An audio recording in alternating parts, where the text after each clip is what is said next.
এরা নিজেদেরকে পুরোহিত, এরা নিজেদেরকে অনেক কিছু ভাবে, তো এদেরকে ঝেঁটিয়ে ওখান থেকে বার করে দিয়ে একটা সত্যিগত ট্রাস্টি বোর্ড গঠন করে ওই মন্দিরটা পরিচালনা করা উচিত। কারণ ওই মন্দিরের পুরোহিত থেকে শুরু করে যে সেবা করে আর কি, যেখানে ওখানে সব দেখভাল টেকভাল করে, সবার চোখে মুখের মধ্যে একটা রকমের বদমাইশি ছিল। তাই আরও পানিশমেন্ট করলেই হয়তো সব কিছু বেরিয়ে আসবে। আপনারা বলবেন, সত্যি পৃথিবীতে কি দুর্ভিক্ষ কমতো না যদি এই মন্দির বা মসজিদের যে ভক্তরা যেগুলো দান করে সেটা যদি প্রপারভাবে মানে সেটা ওই যে যেরকম ভোগ নিবেদন সেইভাবে রান্না করে যদি সবার জন্যে সেই মন্দিরে খাওয়ানো হতো, তাহলে কিন্তু দুর্ভিক্ষটা থাকতো না।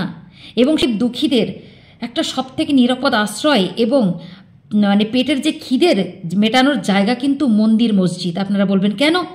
কারণ সেখানে যে দান সামগ্রী পড়ে যদি ফুলফিল মানে আমি যদি মনে করি, আমার যেটা মনে হয়, যদি সেখানে দিনরাত একটু গরিবদের জন্য ভোজনের ব্যবস্থা করা হতো যা পড়ে, তাহলে আর মানে আমার মনে হয় না পৃথিবীতে কেন মানে কোনো জায়গায় এইসব মানে এত দুঃখ কষ্ট মানে গরিবদের রাস্তাঘাটে ছড়াছড়ি হতো না। মন্দিরে পুজো করলে আমাদের সবারই মনের আশা পূরণ হয়, এবং আপনারও হয়, আমারও হয়, সবারই হয়। কিন্তু কোনো নির্দিষ্টভাবে কোনো বাড়ির মন্দিরকে টার্গেট করে কেউ যদি স্বার্থান্বেষী কোনো মানুষ যদি আপনাকে বারবার ডাকে যে আপনি আমার বাড়ির এই পুজোতে পুজো দিন, মানে এই ঠাকুরকে পুজো দিন, আর আপনি যেটা মাকে দেবেন তার মানে ফলস্বরূপ আপনাকেও মা দেবে, এখানে এই কথাটা যদি কেউ উল্লেখ করে তাহলে বুঝতে পারবেন যে এটা টোটালি বদমাইশি।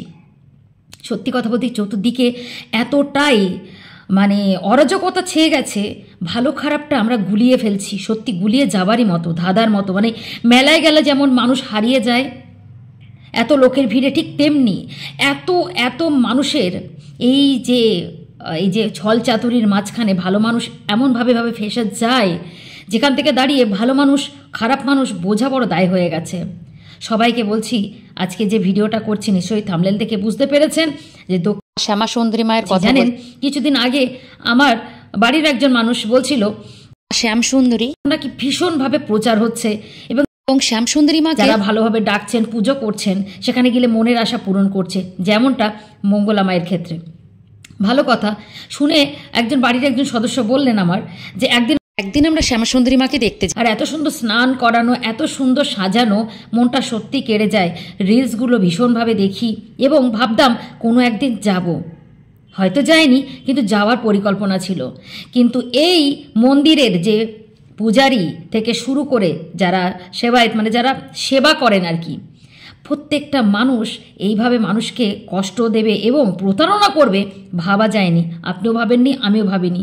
মুদ্রা কথায় আসি, যে আপনারা ভাবছেন যে এই মন্দিরের যে লালসা, মানে মন্দিরের লালসা নয়, মন্দির ঈশ্বর তো কোনোদিন আমাদের কাছে কিছু চাইতে পারেন না। মানে আমি শুধু বুঝতে পারছি না যে বা যারা এটা নিয়ে কথা বলছে বা যারা ব্লেমটা করেছে যে মা আমার কাছে এটা চেয়েছে, মায়ের হার পছন্দ হয়েছে, মা এটা আমার কাছে খেতে চেয়েছে, মা এই এত দামের শাড়িটা, এই শাড়িটা যেটার বিলটা দিয়ে দিতে হবে, যে সত্যিকারে পিওর সিল্ক কিনা পিওর বেনারসি কিনা তার বিলটাও সমেত মা দেখতে চেয়েছে যে তার মাকে কে কতটা ভালো জিনিস দিচ্ছে, বিল সমেত মায়ের পায়ে অর্পণ করতে হবে।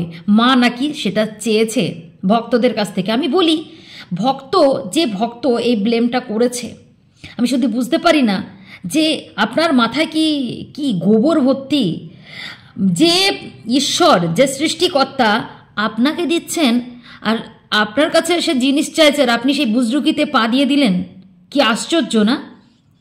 আমরা সবসময় জানি ঈশ্বর ভক্তিতে সন্তুষ্ট হয়, ভালোবাসায় সন্তুষ্ট হয়, তার জন্যে সোনার থালা বা ফলমূল এবং মিষ্টান্ন যেগুলো আমরা ভোগ নিবেদন হিসেবে প্রেজেন্ট করি, সেটা কি আদৌ তিনি ওই যে বললাম ফুলের যেমন আমরা গন্ধ নিই বা ফুলকে দেখে যতটা আমরা খুশি হই, ঠিক তেমনি ঈশ্বরের সামনে যখন আমরা খাবার দিই বা ভোগ নিবেদন করি, ঈশ্বর কি এসে ঘপ ঘপ করে সেগুলো তুলে খায় না।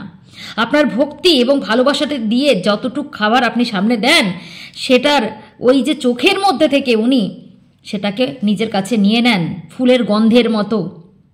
বুঝতে পেরেছেন? যদি ভালোবাসাটা সেখানে থাকে আপনাদের মাথায় সত্যি আজকে 2025-এর দোরগোড়ায় পৌঁছে গেলাম, কিন্তু আপনাদের বলি যে মা নাকি বলেছে যে আপনার গলার হারটা খুব ভালো পছন্দ হয়েছে, আপনি খুলে দিলেন।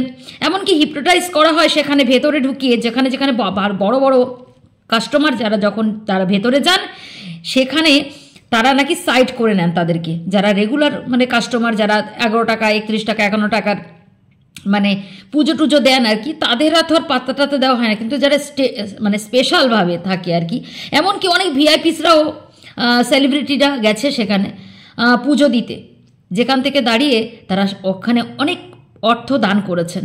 দিতেই পারে, দেওয়া নিয়ে বড় কথা না, ভক্ত যদি ভালোবেসে দেয় সেটা কোনো কথা, সেখানে কোনো প্রশ্ন উঠতেই পারে না।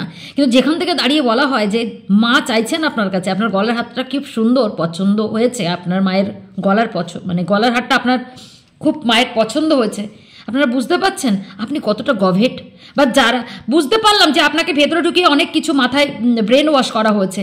তাহলে কমন সেন্স বলে তো একটা জিনিস থাকে, যে ঈশ্বর আপনার কাছে চাইছে, হার চাইছে, শাড়ি চাইছে, বেনারসি শাড়ি মানে পিওর সিল্ক চাইছে। কতটা হাস্যকর না? মানে যে আপনি পুজো দিতে যাচ্ছেন, ভক্তি নিয়ে যাচ্ছেন, এবং আপনার মনস্কামনা যেটাই মনের ইচ্ছা আপনি পূরণ করার জন্য মায়ের পায়ে নিজেকে সমর্পণ করতে যাচ্ছেন, ভালোবেসে মাকে ডাকতে এবং আপনার ভক্তি দিয়ে মায়ের কাছে মায়েরকে জানাতে চাইছেন, সেখান থেকে দাঁড়িয়ে মানে অবাক লাগা। সব থেকে বড় কথা কি জানেন তো, আরও দুটো ইম্পর্টেন্ট কথা আপনাদের সামনে তুলে ধরবো।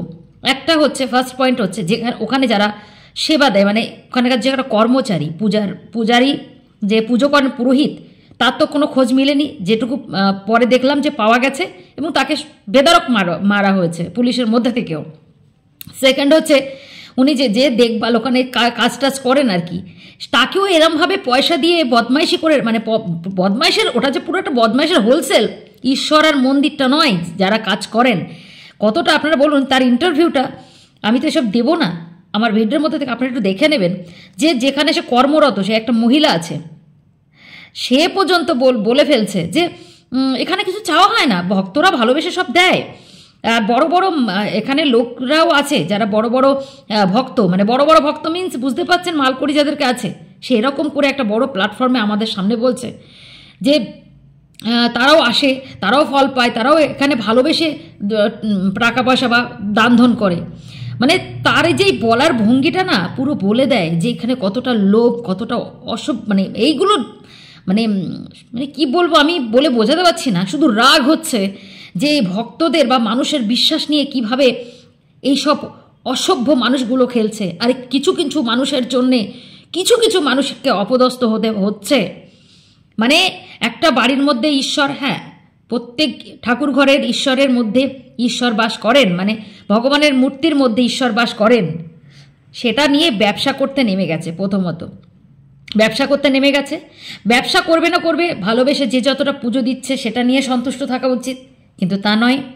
গলার হারটা অবধি মানে এমনও হয়েছে যে ভেতরে ঢুকে এসব কেড়ে নেবার পরে বা নিয়ে নেবার পরে তারা নাকি বাইরে এসে কান্নাকাটি করছে যে আমার কাছে মা চেয়েছে, আমার কাছ থেকে এটা নিল, বাইরে এসে কান্নাকাটি করছে, কিন্তু যতক্ষণ সে ভেতরে থাকছে সে কিছু প্রকাশ করছে না, মানে বলতে পারছে না। এবং তারপরে সে বাইরে এসে বলাতে আশেপাশের মানুষরা বা যেখানে যে ভিড় ভেড়ান্ত, মানে অবজেকশন পাড়া প্রতিবেশের যেটুকু আমি দেখলাম, আমি বুঝলাম, তাতে বোঝা গেল যে পরিবেশের একটা গণ্ডগোল, মানে পরিবেশ পরিস্থিতিটা পুরো চেঞ্জ হয়ে গেছিলো। দেখুন পাড়ার মধ্যে একটা ঘটনা ঘটলে একটা মানুষের একটা অসুবিধা হয়ে যায়, যেখান থেকে দাঁড়িয়ে প্রসাদ খাওয়ার পরে পাতা ফাতাগুলো ফেলে ছড়িয়ে যাওয়া, তারপরে ভক্তের কলরহ, মানে যেগুলোর জন্য মানুষ হয়তো বাচ্চারা পড়াশোনা বা পরিবেশ নষ্ট হয়ে যাওয়া, এবং সেখানে এতটাই লাইন হয়ে যায়, এতটাই ভিড় হয়, যেখানে সেখানে অ্যাম্বুলেন্স বা কোনো কিছু দুর্ঘটনা ঘটলে সেখানে কোনো রকমের কোনো কিছুই ঢুকতে পারবে না, সেখান থেকে মানুষ মানে সাধারণ মানুষ চলাচল করতে পারে না। এবং গাড়ি ঘোড়া গেলে তাদের নাকি ওই বাড়ির কর্তৃপক্ষ তিনি নাকি বলেন যে এখান থেকে যাওয়া যাবে না, এখান থেকে মানে যাওয়া বন্ধ টোটালি, মানে ভক্তের সমারোহের জন্যে। তো কিছু কিছু স্বৈরাচারী ব্যাপারগুলো এই মানে মালিকের মধ্যে, মানে এই যে পুরোহিত বা যে মালিক তার মধ্যে মানে হয়ে গেছিল। এবার আসে আর একটা কথায়, যেটা সেকেন্ড পয়েন্ট, সেটা হচ্ছে যে বা যারা পাগল তারাই এসবের মধ্যে ঢুকে যায়, যখনই দেখবে যেখানে চাওয়া পাওয়া থাকবে, যেখানে লোভ চলে আসে, সেইখান থেকে মানুষকে বেরিয়ে আসতে হয়। এবং সবথেকে বড় কথা বুঝে নিতে হবে যে এখানে কোনো ঈশ্বরের কাজ হচ্ছে না। আরে বাবা, ঈশ্বরকে ডাকতে গেলে আমার মনে হয় বড় বড় মন্দির মসজিদে যেতে হয় না। ঈশ্বরকে ডাকতে গেলে আপনার ঘরেই বসে আপনি ঈশ্বরকে ডাকতে পারেন। হ্যাঁ, আমরা মনের স্যাটিসফ্যাকশানের জন্যে এবং মাকে দেখার জন্যে যে ওইখানে ওই মা আছে, কত সুন্দর দেখে আসি, পুজো আচ্ছা কেমন হয় দেখি, মাকে একটু চোখে দেখতে যাওয়া। আপনি কি বাড়িতে পুজো দেন না? দেন তো। আমার তো মনে হয় এটা আমার হাজব্যান্ড আমাকে একদিন বলেছিল, যখন আমি মানে আহ্লাদ করতাম বা এই চলো না ওই মন্দিরে যাই, এখানে পুজো দিতে যাই, ওখানে যাই, দক্ষিণেশ্বর, কালীঘাট, এখানে ওখানে। একদিন উনি আমাকে বলেছিলেন, কথাটা কিন্তু তখন খারাপ লেগেছিল, কিন্তু আজকের ডেটে দাঁড়িয়ে ভাবি সত্যি আমি আমার ঘরের মন্দিরে পুজো দিয়ে যে শান্তি পাই, সেই শান্তিটা আমি কোনো মন্দিরে গিয়ে পাই না।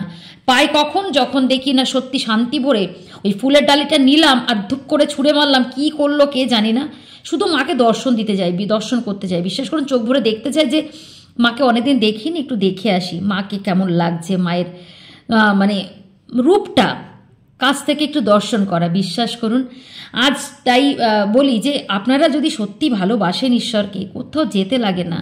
হ্যাঁ, তাকে দেখতে যান, কিন্তু সে এটা চাইছে, ওটা খেতে চাইছে, এটা পড়তে চাইছে, এই ছল চাতুরিতে পা দেবেন না দয়া করে। রইল বা কি ওখানকার যে আলতা সিঁদুর, শাড়ি কাপড় দোকানে দোকানে সেল করা হয়েছে, দক্ষিণাকালীর মায়ের মন্দিরের যেগুলো পড়তো সব তারা সামনে এসেছে, টোটালি ফ্রড হয়েছে। এবং রাত 2টোর সময় পাশের যে ইন্টারভিউগুলো আমরা শুনলাম সেখান থেকে তারা বলছে যে রাত 2টোর সময়, আপনারা বলুন তো, যদি ভালো কিছু টেন্ডেন্সি মানুষের থাকে তাহলে সে দিন দুপুরেই করবে না যে হ্যাঁ আমার মন্দিরে এত চাল উঠেছে, এত ডাল উঠেছে, আমার এই হয়েছে, এত পেয়েছি, এত কিছু এখানে আমার মন্দিরে আমরা পেয়েছি, তো সেখান থেকে দাঁড়িয়ে ওদের উচিত ছিল, দেখুন সঠিক মানুষ হলে না পাওয়াটা বড় কথা, মন্দিরে যেগুলো জিনিসগুলো আসে সেগুলো থেকে গরিবদের দান করুন, গরিবদের দান করুন এবং স্বচক্ষে সবার সামনে আপনারা সবাইকে মানে সেটা দোকানে দোকানে সেল করুন এবং সেটা বলুন যে এত তো আর লাগে না, তাই জন্য আমরা এখানে ওখানে বিক্রি করে দিই, বা সেই বিক্রির টাকায় আমরা মায়ের গয়না কিনি, শাড়ি কিনি বা পুজো আর্চা করি, এটাও বলা যায় সামনাসামনি। এবং রাত 2টোর সময় যেটা সবথেকে মারাত্মক ঘটনা, যে রাত 2টোর সময় চাল পাচার হয়, রাত 2টোর সময় চাল লরিতে করে পাচার হয়। আমি জানি না যে এগুলো কেন কেন সবথেকে বড় কথা, মন্দির মসজিদে গরিবের একটা বাসস্থান আমার মনে হয়। জানেন, আমার কোথাও না কোথাও থেকে মনে হয়, আমি জানি না আমার সাথে কেউ একমত হবে কি না, যদি আপনার কোনো কিছু ভালো কাজ মানে করতে ইচ্ছা করে, আপনি যেমন করতে পারেন গরিবদের জন্যে, যারা মানে রাস্তায় থাকে, যারা খেতে পায় না, গরিব দুঃখীদের একটা সবথেকে নিরাপদ আশ্রয় এবং মানে পেটের যে খিদের মেটানোর জায়গা কিন্তু মন্দির মসজিদ। আপনারা বলবেন কেন? কারণ সেখানে যে দান সামগ্রী পড়ে, যদি ফুলফিল মানে আমি যদি মনে করি, আমার যেটা মনে হয়, যদি সেখানে দিনরাত একটু গরিবদের জন্য ভোজনের ব্যবস্থা করা হতো যা পড়ে, তাহলে আর মানে আমার মনে হয় না পৃথিবীতে কেন মানে কোনো জায়গায় এইসব মানে এত দুঃখ কষ্ট, মানে গরিবদের রাস্তাঘাটে ছড়াছড়ি হতো না, দুমুঠো ভাতের জন্যে সবাইকে ভিক্ষে থেকে শুরু করে কাঁদতে হতো না। তো এরপরেও কেমন যেন এরা মানে স্বার্থপরের মতো সেইগুলো পাওয়ার পরে যারা ভক্তরা দেয় সেগুলো বিক্রি করে, মানে কি সুন্দরভাবে বিক্রি করে দেয়, পাচার করে অন্য ওই বিক্রি আর কি, পাচার করা আর কি। তো আরও কত কিছু পাচার হয় সেটা আমি জানি না, কিন্তু সবথেকে টনক নাড়া কথা হচ্ছে আমার, দেখুন আমি আবার বললাম, এই কথাটার উত্তরটা আপনারা দিয়ে যাবেন। আপনারা বলবেন সত্যি পৃথিবীতে কি দুর্ভিক্ষ কমতো না যদি এই মন্দির বা মসজিদের যে ভক্তরা যেগুলো দান করে সেটা যদি প্রপারভাবে মানে সেটা ওই যে যেরকম ভোগ নিবেদন সেইভাবে রান্না করে যদি সবার জন্যে সেই মন্দিরে খাওয়ানো হতো, তাহলে কিন্তু দুর্ভিক্ষটা থাকতো না এবং সেখানে যদি একটু আশ্রয় দেওয়া হতো। কিন্তু এরা কি করছে? এরা নিজেদের স্বার্থের জন্যে মানে ভক্তদের কাছ থেকে গয়নাকাটি কাটছে, টাকা পয়সা কাটছে, বেনারসি শাড়ি চাইছে, আবার পিওর সিল্ক চাইছে, মানে A to Z। এবং সবথেকে প্রাইভেট, সবথেকে বড় কথা প্রাইভেট ভক্ত আর কি, যারা আর কি ওই পেছনে পুজো দেন আর কি টাকা পয়সা দিয়ে, তাদের কাছ থেকে মানে বড় বড় অর্থ এখান থেকে নেওয়া। বুঝতে পাচ্ছেন? আমি শুধু একটাই কথা বলতে চাই যে সত্যি এর প্রপার একটা মানে সত্যি একটা ব্যবস্থা করা উচিত সরকারকে, যে এই দক্ষিণা মায়ের মন্দিরে গিয়ে যখন সবার ভালো হচ্ছে, মন্দিরটা থাক, কিন্তু এটা ট্রাস্টি বোর্ডের হাতেই দেওয়া হোক, বা সবাই মানে যেটা হয় আর কি, কোনো মালিকানা থাকবে না, পার্সোনাল মালিকানা কেউ থাকবে না, একদম তাই। তাহলে না এইগুলো আর হবে না। আর যেহেতু ওটা একটা মানে জনসাধারণ একটা বলবো পাবলিক এর মধ্যে, সেটা সব কিছু যেন মেনটেন করে তারপরে মন্দিরটা চালু করা হয়। কারণ বিশ্বাস আর ওই যে বিশ্বাসে তো অনেক কিছু মিলায়, আর ভক্ত আর ভগবানের কানেকশনটা বন্ধ না করাই ভালো। কেননা ভক্তরা মাকে ডাকেন, ভালোবাসেন, সেখানে যান, সবটাই যেন চালু থাকে, কিন্তু এই সব মানুষকে যেন আর মন্দিরে প্রবেশ না করতে দেওয়া হয়। সত্যি কথা, এরা নিজেদেরকে পুরোহিত, এরা নিজেদেরকে অনেক কিছু ভাবে, তো এদেরকে ঝেটিয়ে ওখান থেকে বার করে দিয়ে একটা সত্যি কথা ট্রাস্টি বোর্ড গঠন করে ওই মন্দিরটা পরিচালনা করা উচিত বা করা দরকার। যে প্রবলেমগুলো সাইডের মানুষগুলো ফেস করছে সেটার দিকে নজর দেওয়া উচিত। প্রশাসন আশা করি সেটাগুলো করবে, অবশ্যই করবে, যেটা এত দূর পৌঁছিয়ে গেছে যখন। সবথেকে বড় কথা বলবো, সবাই কাছে হাত জোর করে অনুরোধ করবো, সবাইকে সবার সাথে গুলিয়ে ফেলবেন না। সবাইকে বলছি যে কোথাও এইভাবে মানে খপ্পরে পড়ার আগে, ভগবান বিদ্যে না দিক বুদ্ধি তো একটু হলেও দিয়েছে, বা বিদ্যে না মানে বুদ্ধি দিক আর বিদ্যে দিক, যে কোনো একটা দিক ঈশ্বর দেন, সেটাকে একটু কাজে লাগান। ভগবানকে ভালোবাসুন, কিন্তু সে কিছু চাইছে আপনার কাছে, এটা কোনোদিন হতে পারে না। সে কি চাইবে? চাইবেন তো আপনি, বা চান তো আপনি, সে কি চাইবে? তো এইগুলো বোকামি, মানে যারা এগুলোতে ফ্রড হয়েছে তাদের মতো বোকা মনে হয় আমার মতো বিশ্বে আর একটাও নেই। তো হিপনোটাইজ করা, ওই যে ভিতরে গিয়ে এটা সেটা করে, আমি এগুলো বিশ্বাস করি না, কেউ আমাকে করতে পারবে না। আমি বাইরে এসে 10 বার ভাববো যে এটা কেন করলো। সব থেকে বড় কথা, আমি এটাই ভাবি যে আমাকে খাওয়াচ্ছে পড়াচ্ছে, সেই আমার কাছে চাইবে? আমার কিছুই নেই, আমি ভিখারি। আমি মানুষ, মানে ঈশ্বর আমাকে সৃষ্টি করেছে, আমাকে জন্ম দিয়েছে, তিনি আমাকে খাওয়াচ্ছেন, আমি তার কাছে, সে আমার কাছে কি চাইবে? মানে এই প্রশ্নটা একবার তাদের কাছে মাথায় জাগে না, খুব হাস্যকর। যাই হোক, সব থেকে বড় কথা, আরও কী কী পাচার হয়েছে, আরও কী কী হয়েছে মন্দিরের ভেতর, এক এক করে সব বেরিয়ে আসবে। কারণ ওই মন্দিরের পুরোহিত থেকে শুরু করে যে সেবা করে আর কি, যেখানে ওখানে সব দেখভাল টেকভাল করে, সবার চোখে মুখের মধ্যে একটা রকমের বদমাইশি ছিল। তাই আরও পানিশমেন্ট করলে হয়তো সব কিছু বেরিয়ে আসবে। তো সবাই ভালো থাকুন, সুস্থ থাকুন। আপনার কি ওপিনিয়ন অবশ্যই কিন্তু কমেন্ট সেকশনে লিখে যাবেন। দয়া করে এসব থেকে দূরে থাকুন। আজকের জন্য এইটুকু। সবাই ভালো থাকুন, সুস্থ থাকুন।